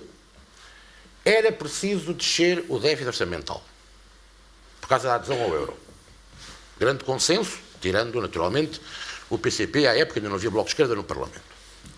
2. As pessoas queriam estradas. Eu lembro-me que hoje em dia há uma grande demonização do país que fez as estradas. Parece que houve um ministro que tentou fazer as estradas e as empurrou pela goela do país abaixo. Falso. Na altura, no Parlamento, eu era assessor do António Costa, dos assuntos parlamentares, e lembro-me do senhor ministro, antigo ministro, Ferreira do Amaral, na altura sentado na bancada do PSD, a gozar com o ministro João Cravinho e a dizer: eu aqui sentado já fiz mais autoestradas que o senhor ministro, porque ainda se continuavam a executar.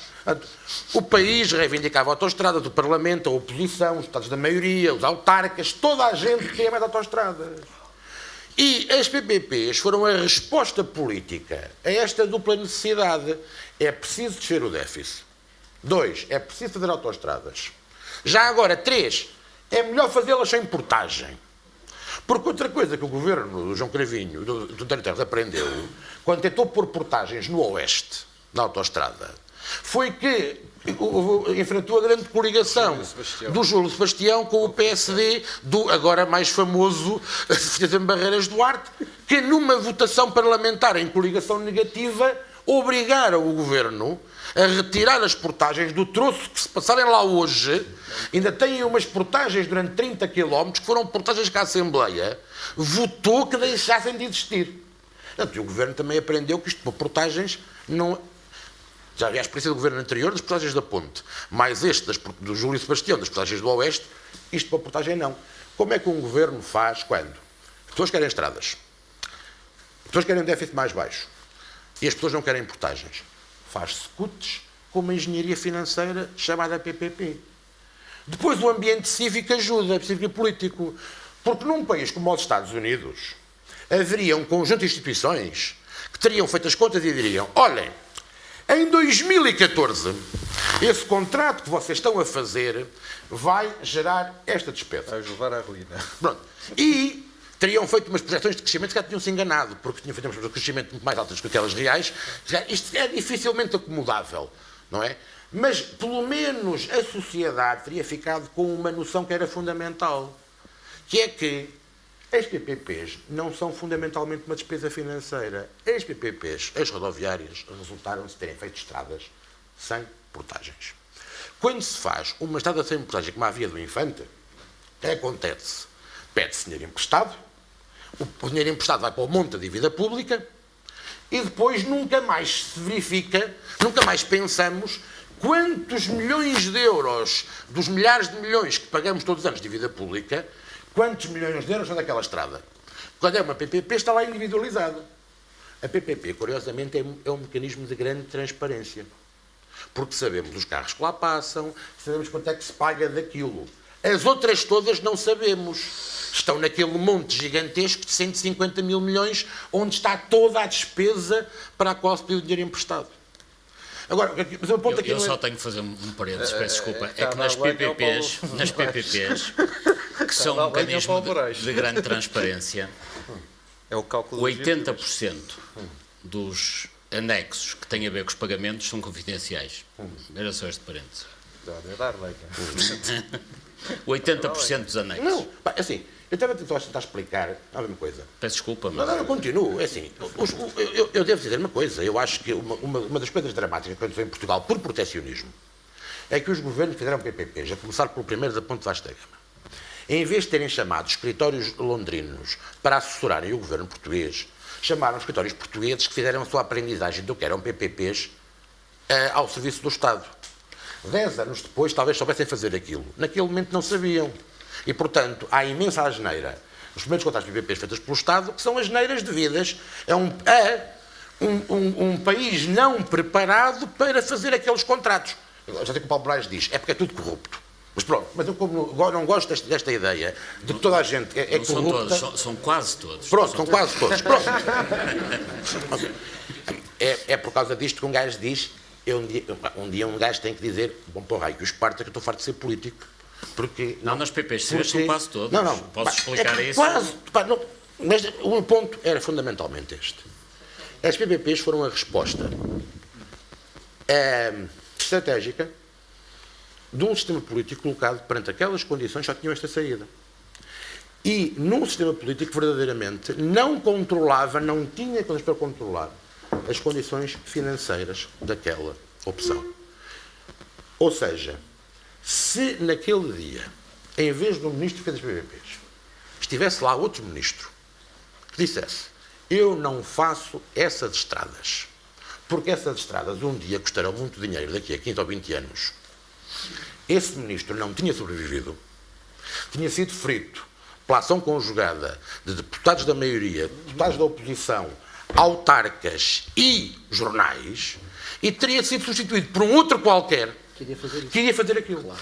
Portanto, o castigo que tivemos com a Troika foi merecido, é isso? Não, porque mesmo com PPPs rodoviárias... Estamos a chegar a isso. Não, eu percebo, mas também... Mas com a Troika continuamos a manter a mesma coisa. Eu escrevi uma vez um artigo a dizer o nosso principal problema é que estamos sempre obcecados com o déficit do ano. É o deste ano. Estamos obcecados.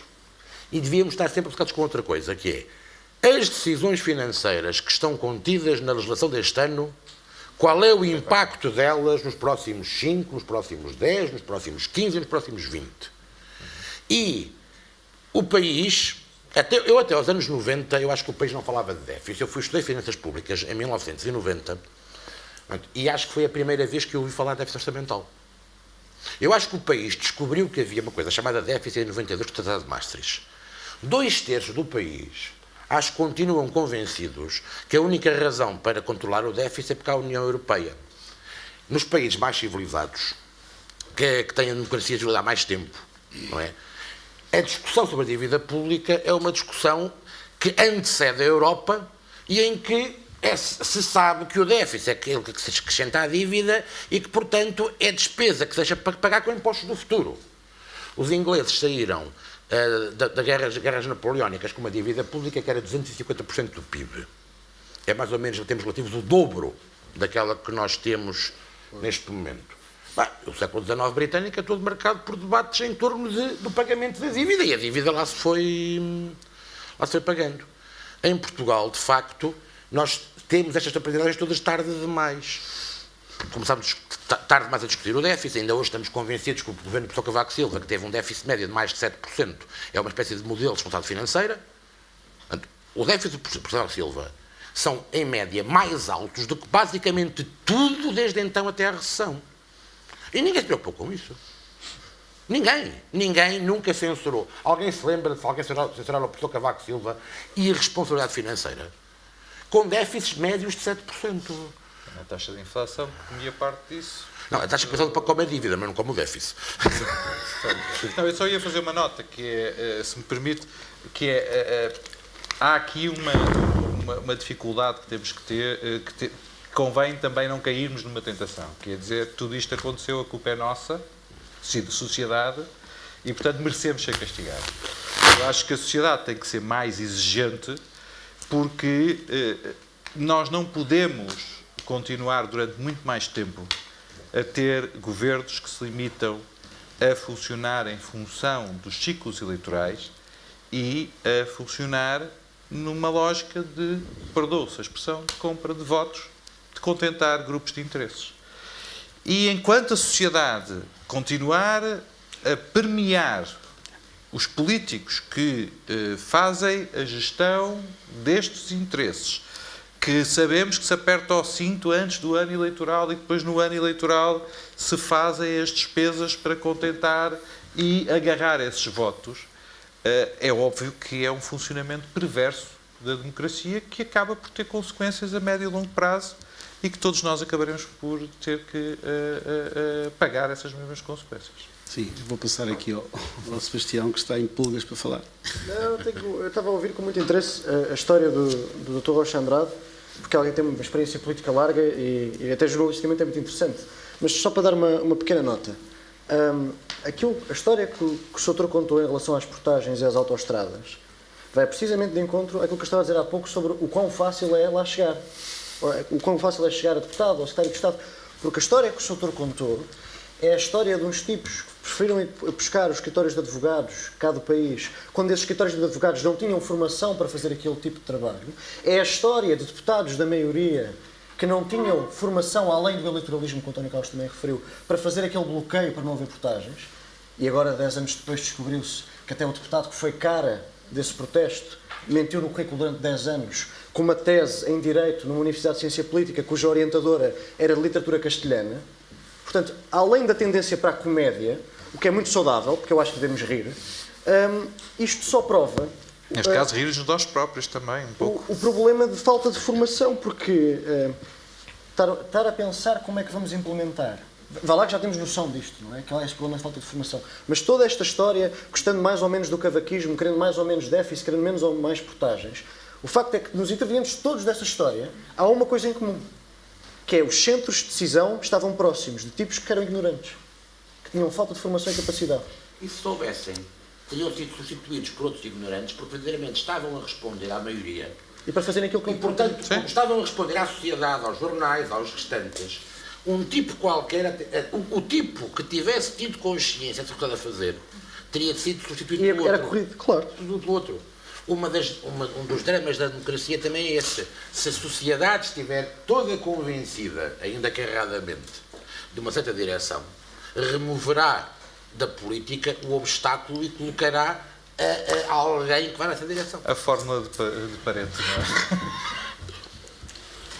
Bem, já aqui falámos temos vindo a falar sobre muita coisa nesta conversa livre e já fomos a muito lado, falámos de história, falámos aqui muito do que tem sido a democracia em Portugal nestes anos todos. Eu retiro aqui uma conclusão que é a participação cívica, a maior participação cívica depende de uma melhoria de rendimento dos portugueses. A satisfação com a democracia é a mesma coisa. Mas a educação é essencial para melhorar o entendimento da democracia.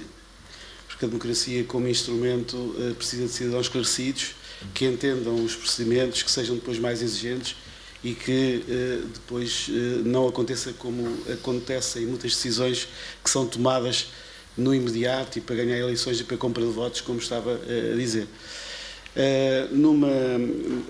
Já vamos numa sessão alongada. Há oportunidade. Quais são as oportunidades no quadro atual para se fazer uma reforma? Que oportunidades é que se levantariam e muito rapidamente, de sim ou não precisamos e que tipo de reforma é que precisamos? Muito rapidamente, podemos começar pelo Paulo Moraes e fazer uma ronda. Então, vou tentar ser rápido, não tanto respondendo à sua questão, mas fazendo aqui uma reflexão, que é: quais foram as áreas em que Portugal evoluiu mais desde 25 de Abril? Temos uma democracia, liberdade de expressão, enfim, isso é tudo fundamental, mas em termos económicos e no bem-estar das pessoas, foram justamente as áreas em que há mais participação cívica. Eu recordo que nós, em 74, tínhamos mortalidade infantil da ordem dos 36, 37. Portanto, em cada 1000 crianças, no primeiro ano morriam 36 ou 37. Neste momento é inferior a 2, foi um salto brutal. Enfim, se há a conquista de Abril, que é uma expressão que eu não uso muito, mas se há uma conquista de Abril, é o nível da saúde na mortalidade infantil. Mas também, e como dizia aqui o deputado Rocha Andrade, nós tínhamos um nível de alfabetização baixíssimo, inferior a 40%, salvo erro, no 25 de Abril, e hoje vamos bem longe, acima dos 80%. Ou seja, quais foram as áreas em que nós evoluímos mais? Justamente naquelas em que há mais participação cívica. Porque, apesar de tudo, bem ou mal, com mais ou menos confusão, quando há rupturas nos serviços de saúde, as pessoas manifestam-se. Vão para a porta da urgência, refilam, fazem manifestações. Quando fecha a maternidade, fazem mais uma manifestação. E com ou sem razão, da forma adequada, mais ou menos educada, ou mais... enfim, abrutalhada, peço desculpa da expressão, mas o que é facto é que nas questões de saúde as pessoas manifestam-se. E como se manifestam, há uma pressão sobre o sistema no sentido de que o sistema vai melhorando. Isto acontece também nas escolas. Quando há um problema qualquer numa cantina de uma escola porque a comida não está em condições, os pais organizam-se e vão para lá e fecham a porta cadeada ou manifestam-se. Ou seja, eu acho que, uma vez que o sistema político está de facto... está estanque, está paralisado, tem que vir de fora da participação cívica os estímulos para que as coisas evoluam. Por isso eu julgo que, enfim, a pergunta que me coloca tem uma dimensão que não cabe aqui nestes 3 minutos. Mas nos próximos tempos eu acho que tem que haver um reforço grande do funcionamento da Justiça. E o funcionamento da Justiça, há um pouco a percepção que nós temos em Portugal e que eu perfilho de que nos últimos anos a Justiça está mais atuante, nomeadamente o Ministério Público. Mas os resultados práticos depois acabam por ser muito tíbios. Enfim, nós vimos que houve uma acusação e até um julgamento, no caso Face Oculta, aliás aqui bem perto, mas o que é facto é que Armando Vara, que está condenado a 5 anos de prisão efetiva, ainda não esteve lá nem 5 minutos, por diversas razões, entre as quais o facto de algum papel ficou esquecido na relação do Porto durante mais de um ano. Portanto, há uma vontade de alguns atores da Justiça para que as coisas funcionem, mas no que tem a ver com punição de facto dos criminosos e nomeadamente com a recuperação dos ativos que nos têm sido tirados, os resultados são fracos. Portanto, acho que a Justiça tem que ser mais eficaz, não basta ser eficiente, tem que ser eficaz nos resultados e tem que haver uma maior participação cívica, porque se os mesmos pais que, quando a comida está estragada na escola ou não está em condições, se vão manifestar para a porta da escola, se esses mesmos cidadãos fossem para a porta da casa do Dr. Ricardo Salgado, perguntar-lhe porque é que ele ainda tem uma casa em Portugal, talvez essas áreas evoluíssem um pouco mais. Alexandre? Não, eu devo dizer que nós somos um povo insatisfeito, ponto 1, e cínico a política, que é a nossa herança queirosiana. Em Portugal confunde-se o cinismo com sofisticação, nomeadamente o cinismo face à política. E eu devo dizer que acho que a democracia, no seu desempenho dos 40 anos, é altamente positivo. Acho que qualquer comparação na saúde, na educação, no rendimento do trabalho, na segurança social, do país que tínhamos e do país que temos, compara muito favoravelmente o país que temos. E eu sei que existem umas teses revisionistas que acham que o marcelismo em 70... Marcelismo do Caetano, não nenhum outro marcelismo, mas que ia levar o país a ser uma espécie de Suíça da Europa, não é? Que é um disparate, e basta olhar para os indicadores para perceber, de facto, o profundo atraso e pobreza que o país tinha. Nós temos muitas gerações que não têm memória desse atraso, dessa pobreza do país e, portanto, acho eu, não apreciam devidamente o enorme salto e também não apreciam devidamente que há coisas que demoram a construir. Demora a construir uma opinião pública crítica, demora a construir uma justiça que trabalhe com independência face à política, demora a construir tudo isso. Demora a construir uma outra coisa. Eu não sou um grande crente nessas reformas com o A grande. Estamos sempre à espera de a reforma e depois faz uma reforma e a conversa começa diretamente na reforma. Prova bem maior é que se houve setor que teve uma reforma profundamente estrutural neste país foi a Segurança Social em 2007. Não é? Uma reforma não só estrutural como que tem mecanismos pioneiros que ainda hoje são citados em países que ainda não fizeram a reforma e fez a reforma e desde então eu só ouço falar na necessidade de fazer a reforma. Porque eu acho que há uma conversa em Portugal sobre a necessidade de fazer reforma que era independente de qualquer necessidade de fazer reforma, qualquer reforma é mais uma expressão daquela... também é sofisticado. Pedir reformas também faz parte da sofisticação e do cinismo. Queria destacar uma. Esta composição desta mesa. Que se fosse uma vez, mas não. É sistemático. Estou num painel e estão outros 4, 5 ou 6 criaturas do género masculino. Acontece sistematicamente na representação política em Portugal. Acontece um bocadinho menos, apesar de tudo, do que já aconteceu.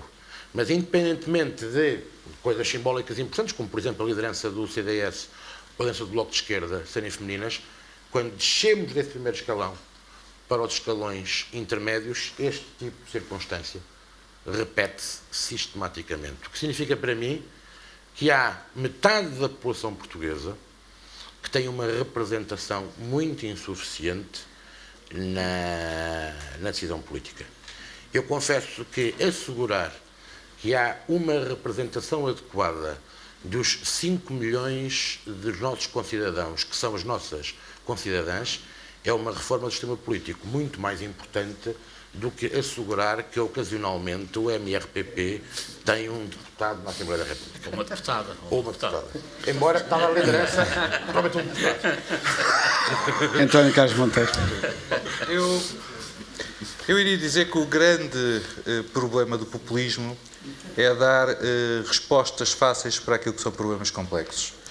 E o Rocha Andrade, que me permita, mas acabou de fazer o exercício de populismo. Não deixa de ser quase até irónico que o governo que diminuiu o número de mulheres comparativamente com o governo anterior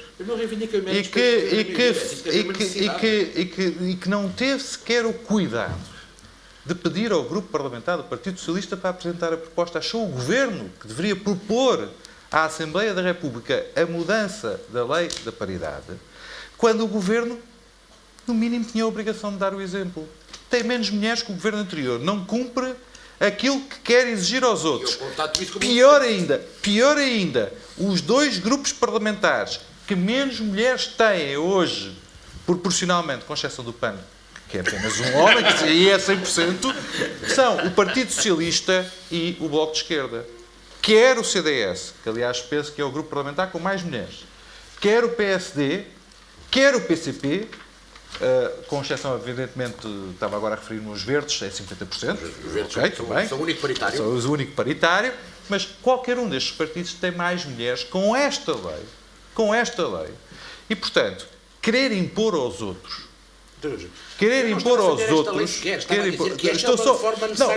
Estou só a dizer é que é uma resposta populista, porque é evidente que quando nós falamos daquilo que são as dificuldades que são sentidas pela população e se procura encontrar uma justificação na mudança das regras, muitas vezes aquilo que é preciso fazer é mudar o voto. Não são as regras. É que se as pessoas votam sempre nos mesmos, porque é que se admiram depois do resultado ser o mesmo? E, portanto, fundamentalmente aquilo que é preciso na política são novos protagonistas, novas propostas e uma nova atitude do eleitorado. É preciso que as pessoas, em vez de votarem sempre nos mesmos, como se fosse um clube de futebol que cede até ao fim da vida, se olhem para os protagonistas, tomem a opção de mudar o seu sentido de voto para escolherem quem acha que pode, faça aquelas propostas, merecer o benefício da dúvida e desse modo vir a poder apresentar efetivamente uma alternativa. E esse, se quiserem, é o desafio que eu deixaria. Quer a solução que, desculpe, o Fernando Rocha Andrade deu aqui, que com a mudança da regra se vai melhorar. Ou a acusação genérica que se faz, que os políticos são todos iguais, são todos uns corruptos e, portanto, não vale a pena, são todos maus, porque são todos iguais. Qualquer uma destas atitudes, na minha opinião, não é a melhor. A melhor é aquela que nos cabe, numa democracia, exercer. É com o nosso voto, com o nosso direito de escolha, termos a possibilidade de mudar quem nos governa. E esse é o desafio que nós temos de deixar a todos os cidadãos em permanência, porque a realidade política não é estática. E é verdade que se começa com a educação, e se começa com a participação cívica em relação à escola, mas da escola passa-se para a Junta de Freguesia, da Junta de Freguesia passa-se para o município, do município passa-se para o Círculo Eleitoral, passa-se para a Assembleia da República, passa-se para o Parlamento Europeu e em todos esses fóruns a opção que nós temos é essa e temos que a saber exercer. Obrigado. Sebastião Garay. Já estamos em clima de pré-legislativas, não é? Mas não... Eu também acho bem que o pessoal do PSD... Mas eu acho que a pergunta... o António Carlos não precisava só de perguntar ao Dr. Rocha Andrade sobre o governo atual. Eu acho que a grande pergunta a fazer ao Dr. Rocha Andrade é quando é que o Partido Socialista vai ter uma primeira líder mulher, não é? É o fim de 40 anos de história. Mais de 40 anos de história. Esta é que é. Eu acho que é uma pergunta muito mais interessante do que um governo que tem coisa de 3 anos. Já só falta o PS e o PCP. Mas pronto. Mas para acabar com as farpas ao feminismo do Partido Feminista, eu acho que a grande reforma, não há uma grande reforma a fazer para não cometer um erro que de facto concordo. Eu acho que muitas vezes falarmos abstratamente de reformas tem a ver com duas coisas. Um é termos medo de assumir as reformas que queremos fazer porque sabemos que a nossa ideologia não coincide com a do país. E há pessoas que falam só em reformas por causa disso. E não assumem as reformas que têm, nem têm programa explícito por causa disso. Isso já aconteceu neste país. Eu também percebo quem faz isso, mas também é preciso perceber o país que temos antes de pensar as reformas que queremos. Mas acho que também tem a ver com, precisamente, a falta de diferenciação entre os dois maiores partidos também tem a ver com isso. Que não se consegue explicitar a reforma por causa dessa falta de diferenciação. Mas para responder de uma maneira menos doméstica ou menos interna do que tem sido respondido. Sobre a sociedade civil e a participação cívica, sou muito breve, e isto não é um juízo político. Se houver sociedade cívica em Portugal, depois da maior catástrofe humanitária e natural de sempre, em que morreram mais de 100 pessoas, e quem viu de perto sabe que a intensidade com que eu estou a falar é justificada, tinha havido uma manifestação. Não houve. Não houve uma única manifestação cívica depois dos mortos em Pedrógão Grande e nos incêndios de outubro. Uma. E há um relatório feito por uma comissão independente que responsabiliza nomeações políticas e instituições do Estado. Eu não quero saber se as pessoas iam protestar contra o governo, se iam protestar contra as condições do Estado, se iam protestar contra os políticos, se iam protestar à porta da associação, da Agência de Proteção Civil. Não interessa contra quem é que as pessoas iam protestar. Interessa que as pessoas deviam ter protestado e não protestaram. Porque aquele relatório é de uma comissão independente e responsabiliza pessoas. Portanto, se houvesse sociedade civil em Portugal, concordo que já esteve pior. Mas se houvesse sociedade civil em Portugal, tinha havido uma manifestação contra alguém, depois daquele desastre. Não houve. Pronto. Passando à resposta à pergunta. Nós temos um presidente português no Eurogrupo. É uma conquista, claro que é. Há pouco, dos vários intervenientes desta mesa, foram louvadas as virtudes anglo-saxónicas da transparência e da qualidade na formação dos políticos, etc., etc., apesar do déficit que a maior democracia constitucional e a primeira do mundo, que é os Estados Unidos da América, tem, evidentemente, com a sua liderança atual, não deixa de ser um sistema que, desde a sua fundação, nunca mudou. Desde 1776, os Estados Unidos da América têm o mesmo sistema constitucional. Isso é único.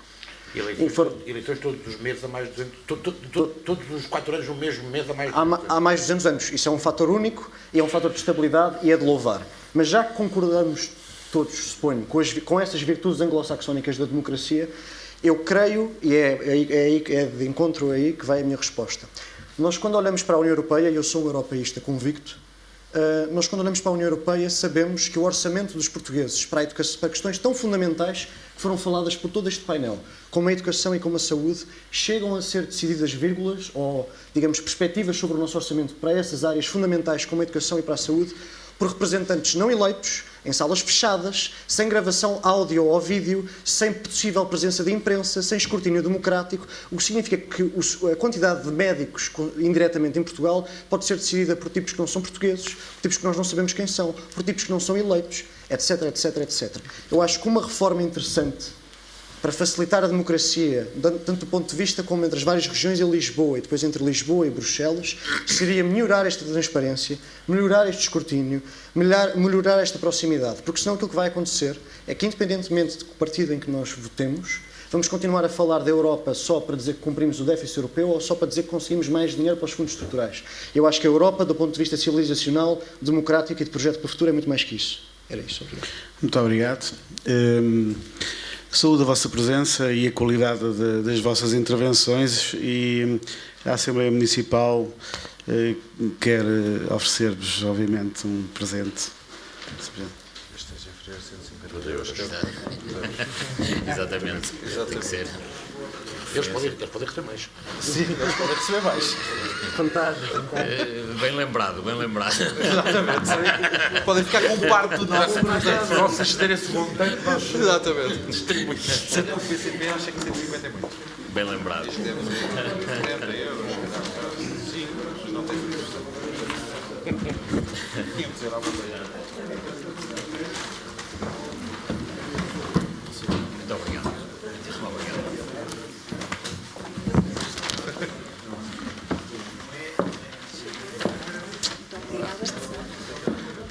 Muito obrigado. Já agora vou exibir o que é para não haver dúvida. Mesmo que não tenha preciso. Isto é uma espécie de Isto é o guarda-chuva. Bom, antes de terminarmos, vou dar... Quero que o encerramento seja feito pelo nosso Presidente Pastéis da Águeda. Exatamente. Faça bom proveito. Muito obrigado. Irei dar a palavra ao nosso Presidente da Câmara para encerrar então este evento. Dizer-vos sinceramente foi muito bom. As expectativas seguramente foram claramente excedidas e muito obrigado pela partilha de ideias, de comentários, sugestões que aqui nos deixaram sobre este tema. E então pedir ao Presidente Enfermeiro Jorge Almeida para encerrar este evento. Obrigado. Bom, boa noite a todos e naturalmente que me resta agradecer-vos e dizer-vos que fiquei aqui muito satisfeito. E, aliás, o silêncio que se viu na sala durante as vossas intervenções era de quem naturalmente se ficou a cogitarem, e porque efetivamente as vossas intervenções fizeram-nos pensar. Fizeram-nos pensar, naturalmente que eu gostaria aqui de ter visto alguns outros temas mais debatidos. Nesta democracia de 44 anos, nesta nova democracia que acho que estamos todos de acordo e que efetivamente é relevante e marca indiscutivelmente o nosso país desde sempre, e sobretudo quando falamos de república, quando estamos aqui a falar dos avanços civilizacionais que tivemos, nomeadamente na saúde, na educação e em tantas áreas. Agora, naturalmente gostaríamos que tivéssemos tempo todos, e todos nós os que temos responsabilidade política, mantermos este pensamento de que o bem que efetivamente vamos fazendo, porque vamos fazendo bem, indiscutivelmente, não nos impeça de ver o bem que podemos fazer. E naturalmente que há aqui tantas áreas onde nós gostaríamos de que pudesse ter tocado. O tempo não dava para tudo. Agradeço-vos muito, acho que foi um painel muito rico. A iniciativa do Sr. Presidente da Assembleia Municipal e da Assembleia Municipal de Águeda é de louvar. O painel está recheado de gente com muita qualidade e, meus amigos, eu gostaria de vos ver muito mais vezes em Águeda. Naturalmente que fica o convite, porque esta terra é magnífica e naturalmente que estará sempre portas abertas, sobretudo a gente com a vossa qualidade. Muito obrigado a todos.